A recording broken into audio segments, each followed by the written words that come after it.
Всем привет!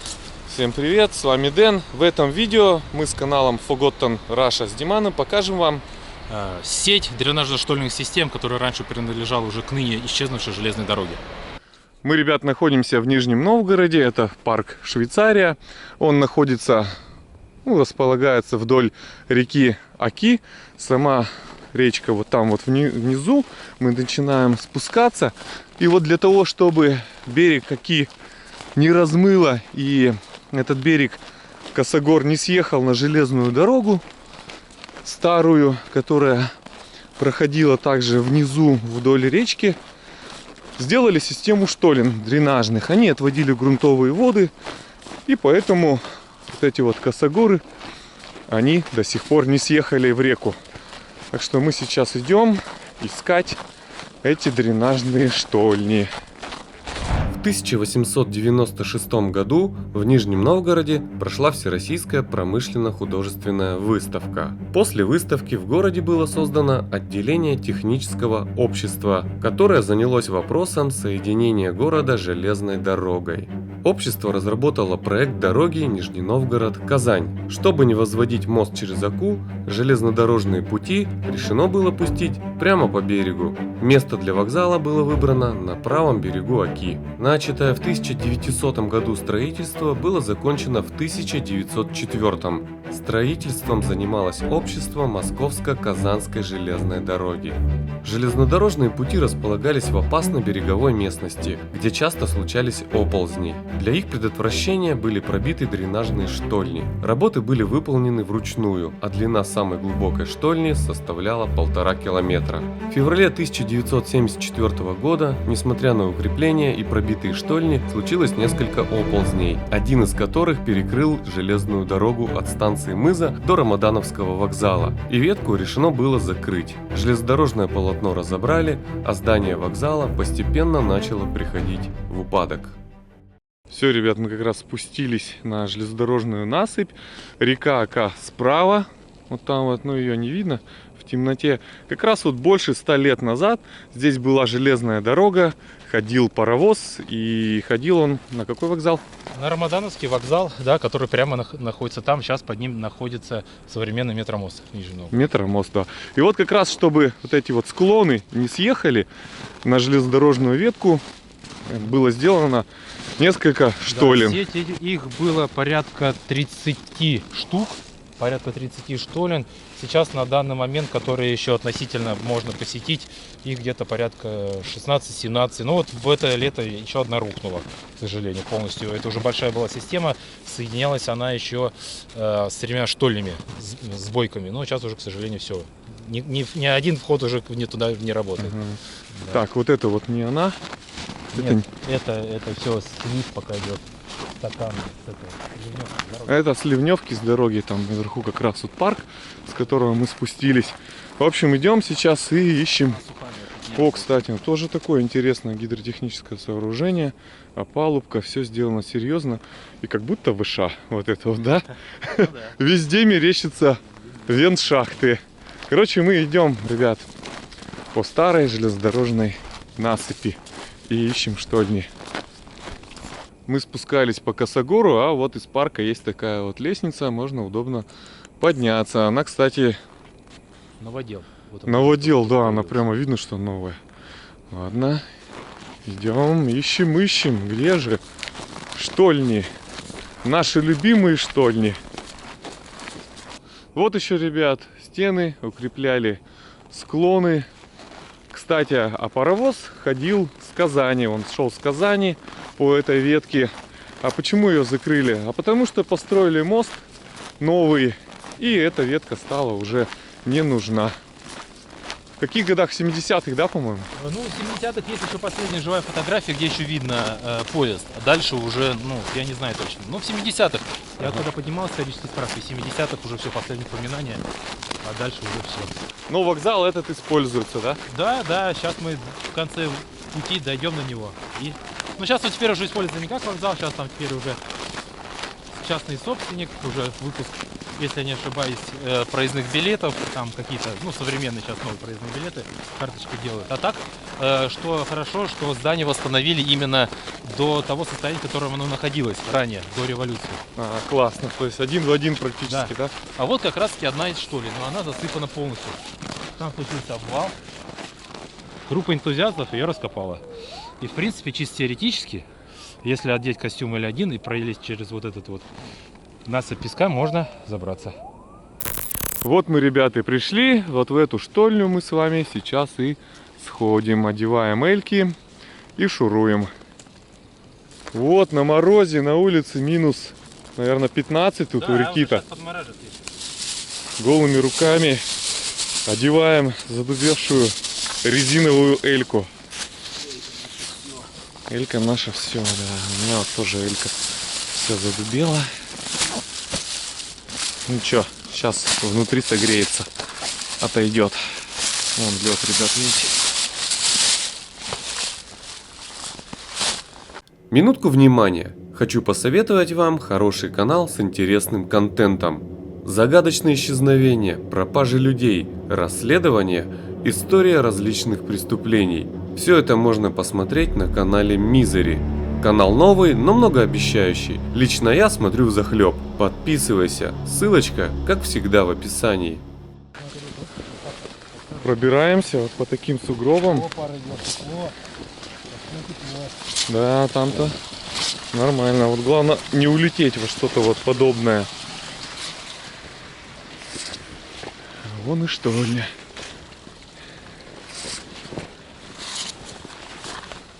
Так, осторожней.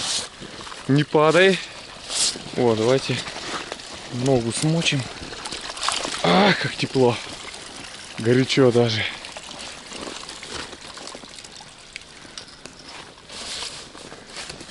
О, так это же ракоход. Ну, тут чуть-чуть. Ракомакоход. О, оттуда прямо теплом веет. Ракомакоход буквально чуть-чуть. О, сейчас погреемся. У меня сейчас руки отпадут. Давай, скидывай. О, на входе сосульки висят. О, да тут прямо лето.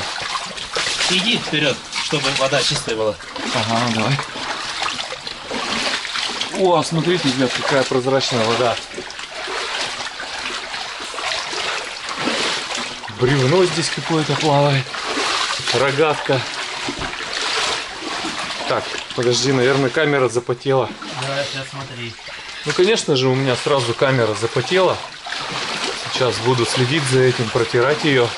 Ну, потому что здесь реально тепло. Здесь где-то плюс 2, плюс 3, плюс 5. И вот эта вот штольня, это новодел. Была реконструкция в форме яйца такого. Свод выполнен. И реконструкция была где-то в 50-х годах. Вот штольня сделана вот из таких вот блоков. А эти блоки сделаны...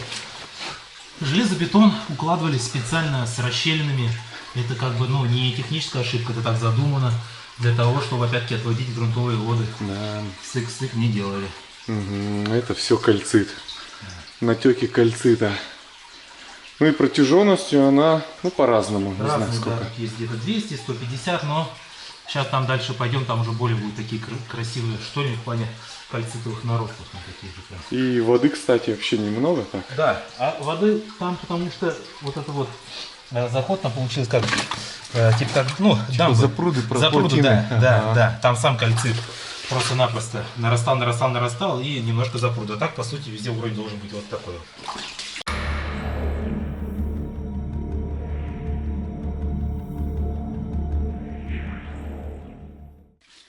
Мы дошли до развилки. Вот, штольня поворачивает направо.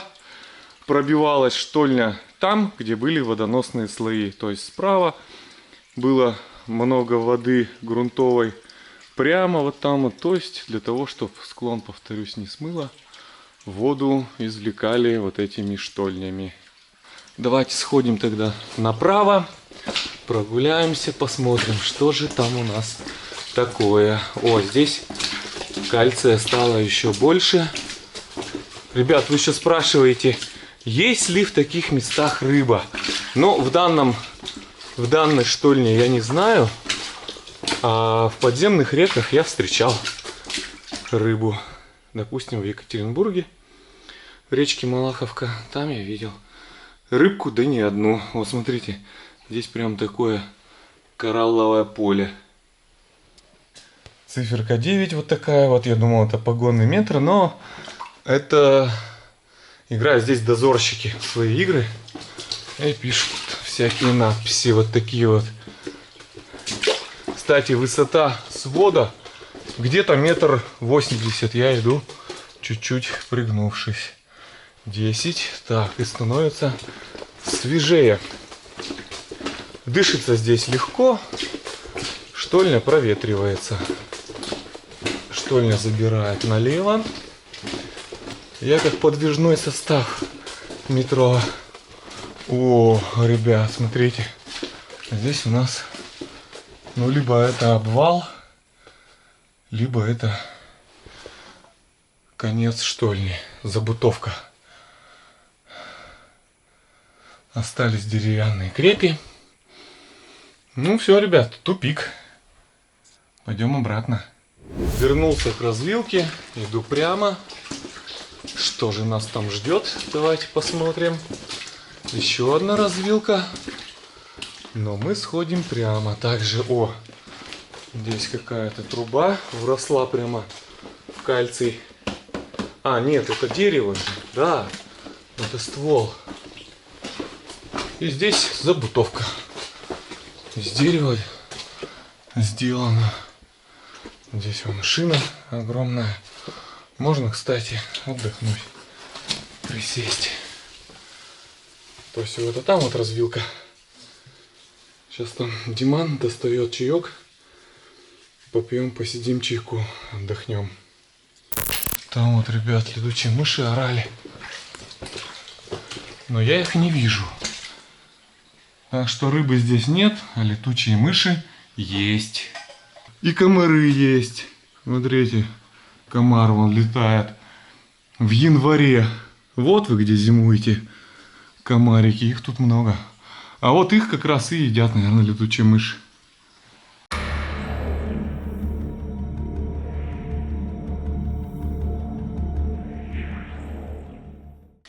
Ну все, попьем чайку. Немножко отдохнем, потому что ходишь, спина согнувшись. Долго, конечно, стрёмно. О, с лимончиком. Классно. Ага, все, спасибо.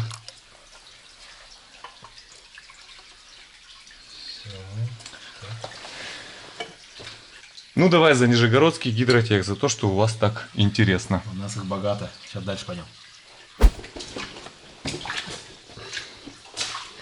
Так, ну последний своротик, там вот я посидел, отдохнул, чайку попили, пойдемте сюда сходим. Но я уверен, что там тоже забутовка. Нет, какая-то скоба металлическая, проушина.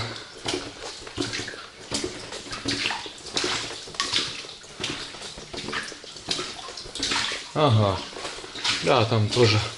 А вот видите, грунтовые воды, вот так вот они и просачиваются. О, сколько здесь кальцитовых наростов.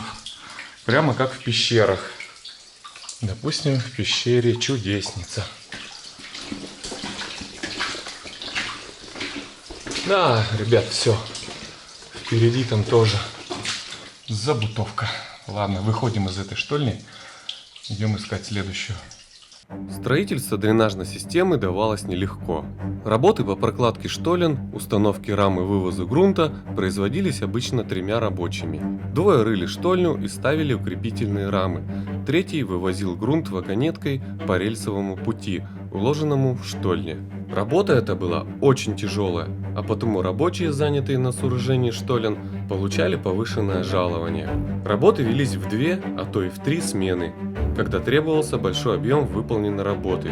2 смены в среднем проходили около 1 сажени в сутки. Всего же было прорыто 1596 погонных саженей штолен, или около 3 километров. Сооружение одной погонной сажени штольни без устройства лотка по дну обходилось в 60 рублей. Все, одели куртки и идем прямо в эльках по улице. Скоро следующая штольня. Эльки начинают дубеть. Ноги скоро закостенеют. Ребят, все, мы нашли. Это у нас 17-я штольня. А мы, получается, были либо в 18-й, либо в 19-й. Потому что некоторые входы, порталы засыпаны. Вот он, видите? ДШС номер 17. Дренажно-штольневая система. И здесь вот такой вот прямо водопадик был, который застыл. Но нам внутрь, давайте посмотрим на эту штольню. На штольню номер 17.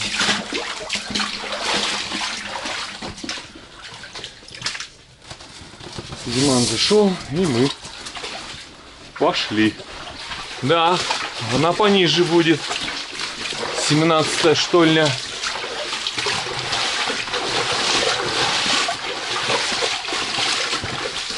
Но также яйцевидной формы. Строилась она опалубка. И вокруг этими блоками обкладывали.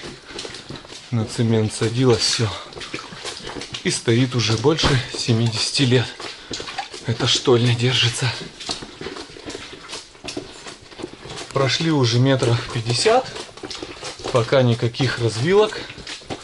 Все те же кальцитовые наросты. Водопадики маленькие.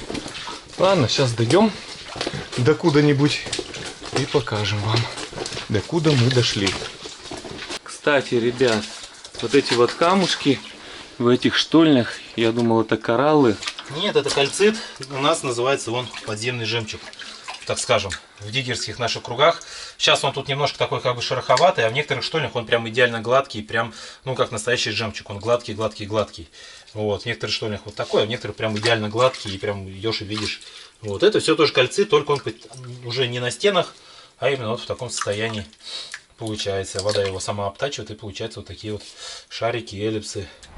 Мы дошли до еще одной развилки, где-то метров 100 прошли. И вот эта сеть, она так и будет дальше. Допустим, идешь, раз развилка, либо тупик. И еще один тоннель, еще одна штольня. Здесь точно так же, то есть под склоном такая вот целая система. По ней, конечно, можно ходить, я думаю, что часами, наверное, точно можно ходить. Какая-то штольня подлиннее, какая-то покороче. Все, в принципе, будет однообразно. Поэтому мы, ребят, будем закругляться. Мы идем обратно, и сейчас мы хотим вам показать 11-ю штольню, в которой произошел обвал. Но туда мы заходить, конечно, не будем. А так, чисто покажем портал. Все, мы выбрались, сняли эльки. Вон они у нас в руках. Задубели все. То есть мы были в 17-й штольне, нам сейчас нужна 11-я. То есть 6 штолен нам нужно пройти. Но считать мы их не будем, потому что, наверное, скорее всего, пропустим их в темноте. Так что бежим к 11-й. Ребят, вот мы пришли к 11-й штольне, как раз в ней-то и произошел. Да, в ней произошел обвал, как раз именно на том месте, где начинается развилка. Это место было с деревянной старинной крепью, еще до революционной. Вот, в этом месте как раз именно уже под давлением грунта дерево уже не выдержало, все-таки оно продержалось более 100 лет, она уже не рассчитана была на такую нагрузку и на такой период времени работы. И оно обвалилось, соответственно, там похоронилась система из 3 штолен, потому что, зайдя в эту штольню, можно было попасть через систему сбойка еще в 2. Плюс одна была нижняя сбойка, штолень, которая была затоплена по горло самое. Вот, а сейчас тут кусочек, буквально метров 20, и все, будет обвал. Ребят, вот мы и пришли к вокзалу, Рамадановский вокзал. Рельсы были за ним. Были сзади, да, рельсы были сзади, спереди был как раз таки на конной тяге стояли гужевые повозки и уже там отвозили. А тут вот снизу это как раз таки тут вода доходила почти, на старых фотографиях видно, почти до самого вокзала, считай, ока поднималась на какой уровень. И тут был причал, пристань, и, соответственно, тут разгружали сразу дерево и увозили сразу на ЖД вокзал. В плане логистики так было продумано, сделано. Вот, а сейчас здание отреставрировали, вот осталось хотя бы можно посмотреть, пусть и за забором, но оно как вот было, оно как и есть, так оно осталось в таком виде. Ребят, это были Нижегородские штольни. Если они вам понравились, ставьте лайки, подписывайтесь на мой канал, на канал Forgotten Russia. Спасибо, что смотрели. Всем пока. Пока-пока. А это Метромост.